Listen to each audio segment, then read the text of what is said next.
Okay, our guest tonight, right here on the Marlins Hot Stove Show, is none other than a gentleman that made a massive impact for the Marlins last year in their push to a postseason berth. It is Josh Bell joining us on the Miami Marlins Hot Stove Show tonight on Fox Sports 940 in the iHeartRadio app. Josh, Happy New Year. I don't know if I'm overdue because it's the 9th now. I don't know how many days I can continue to say Happy New Year, but Happy New Year to you and your family. How's the offseason been, and what have you guys been up to? What's up, JB? No. What's going on? What's going on? No, thank you. First and foremost, thanks for having me, guys. Off season's been great. You know, I have the two little ones, so I've been able to spend more time at home. Change a lot more diapers, but my dad and my mom are here, so my parents will come over and help babysit. My dad and I have been getting lifts as often as we can. The first chunk of the off season, I was focusing on strength, but now January rolls around, you start taking more ground balls, start swinging a lot more, and get ready for spring training. I'll let him ask some of the harder hitting stuff. I just want to know what a Christmas looks like at the Bell household. Well, actually, my firstborn, Noah, her birthday is like a few days before Christmas. So we were able to throw a party, have everybody over. And so it was basically once Christmas rolled around, it was kind of just like a blur. We had cake left over, food left over. She had already opened up most of her presents, so we kind of had like a bit of a hangover for Christmas. But I'll tell you what, it was always a joy. It's fun doing holidays. Obviously, we missed a big chunk of them during the season, but it's always a blast having family over in the off season. Awesome stuff, JB. I guess let's start here on a serious note. What led you to opt in to your contract and come back and play for the Marlins? Yeah, I had to weigh a lot of things. Obviously, it's important to me to, get beyond 10 years in the game. That's always been, at the forefront of my mind in regards to what I want to, leave the baseball field with, leave baseball with is, 10 plus years. But I think that I had some phone calls with Skip. Sherman reached out and said, I want you to come back. Wasn't very sure, obviously after Kim left, wasn't sure about the GM situation. Wasn't, there was a lot of question marks, but it was nice to have Sherman and Skip call me and say, look, we want you back and we can, continue to press forward if you make these moves for us. So I was, in a difficult position, but I think I made the right one. I'm pumped to get back with the guys. I know that we still have that sour taste in our mouth leaving Philly. We wish we could have had a couple of those innings back, but pumped to get after it next year and hopefully, finish in a little bit different light. Josh, take me back to August 1st and then what followed. It is never easy for guys to get traded. I don't know if it's good, but you've become a bit familiar with changing organizations over the years. You weren't with the Miami Marlins long, but your impact was undeniable. But can you take me back to when you got here, when you looked around and like, man, this manager is good. The coaches are good. These are good dudes in the clubhouse. Like, these guys are good, man. Like, this is going to be fun. We can do something here down the stretch. Yeah, I mean, obviously it didn't take long. We were down, 5-0 that first game against the Phillies. And I was talking to Stallings, and he was like, dude, like, the first half, we were winning games that we shouldn't have won. Like, we were coming back late. And what it seems like is that we're missing that spark. That's what he told me before the game. Like, something changed after the All-Star break, and we came back. We've been flat. We haven't been coming back. We've been, hanging our heads after giving up a few runs. And it seemed like that night something switched for all of us. I know we came back that game, and we had a bad stretch for 2 weeks, but listening to the guys, understanding what Skip was talking about of, just fighting to the end, putting ourselves in position to win every night. He's so even keel. He's the same person every day. And I think that's really important, especially for younger teams, to see a manager that comes in. He's the same person every day, wasn't blowing guys up for making mistakes, was celebrating the good plays and understanding the bad plays. And after a couple of weeks, I think we caught our stride, started playing some really good baseball. And, when it really mattered towards the end, we came together as a team and were able to scratch out some really tough wins. Josh Bell with us now on the Marlins Hot Stove Show.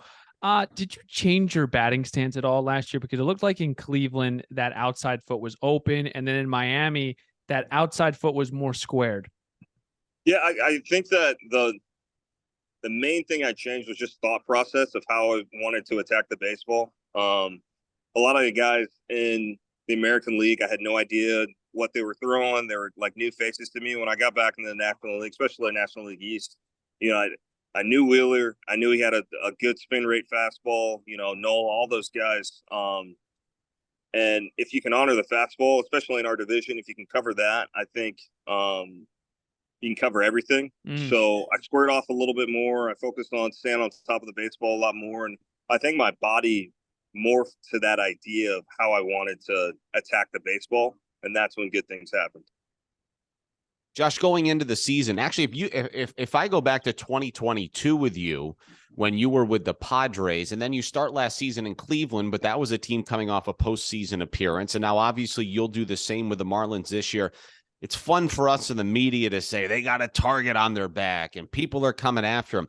But, going to spring training with a group of guys that just came off a postseason run as opposed to maybe not having a good year, will there be a different feel, especially when the regular season picks up, when you start playing some other teams to prove their worth that, hey, those guys were in the postseason last year and we got to give it a little bit more against these guys? Yes and no. I think at the big league level, each win is important. I think for us, the most important thing is to not come into this season flat and complacent of what we did last year. I was, just talking with my dad. Like the hangover is a real thing. It's easy to go into the season, play your butts off, make it to the postseason, and kind of take a step back in the offseason, expect to win games. Our record with runs was unbelievable last year. Our comebacks after the seventh inning, it's stuff that it's going to be hard to repeat. I'm not saying that it's not possible, but that level of difficulty is something that we have to prepare ourselves for. It wasn't easy this past year, and it's not going to be easy this year. So we have to put ourselves in position, at least in the preparation, to do what we did last year and to do more than that. So that's what we hope to do.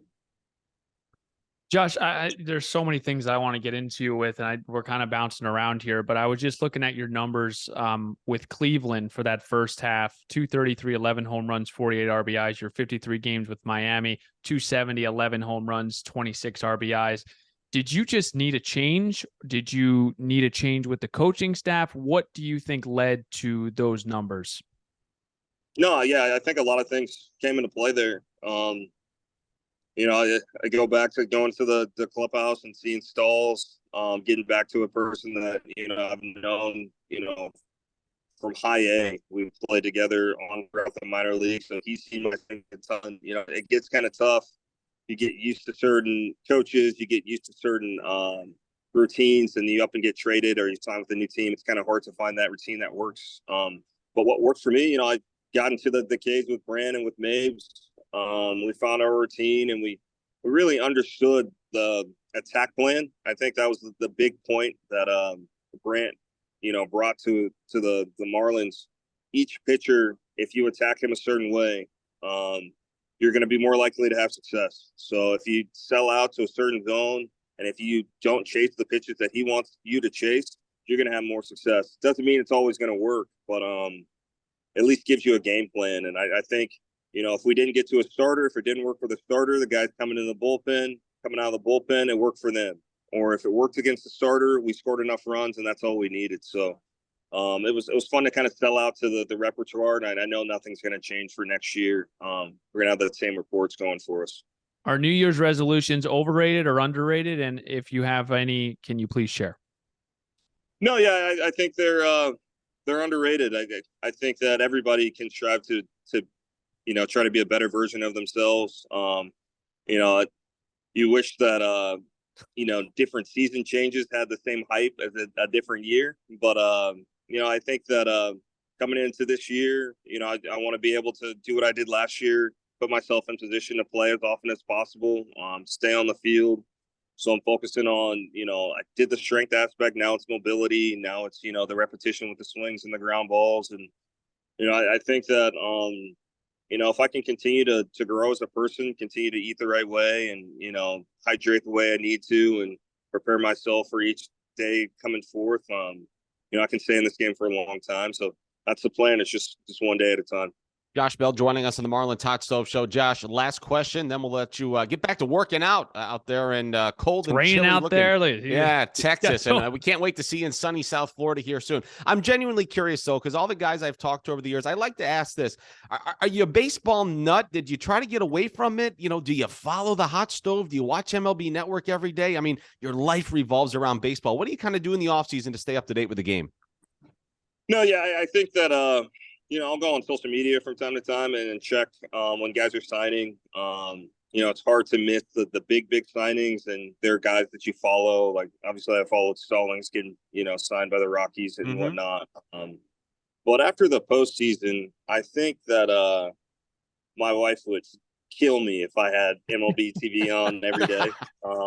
If I were getting notifications, on my phone, oh, somebody signed here, somebody signed there. So, for me, I think it's important to unplug a bit, and let the guys that are making all the decisions focus in on the off season. But for me, I have no control over who's signing where. So for me to put my energy there, it really is just a waste of time. So whoever we pick up this off season, I'm going to be happy to play with. And I'm just going to try to put myself in the best position to be the best version of myself in 2024.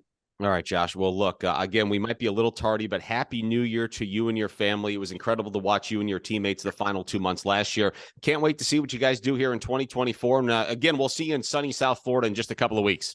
See you soon, Awesome. JB. Yep, sounds good. Thank you, guys.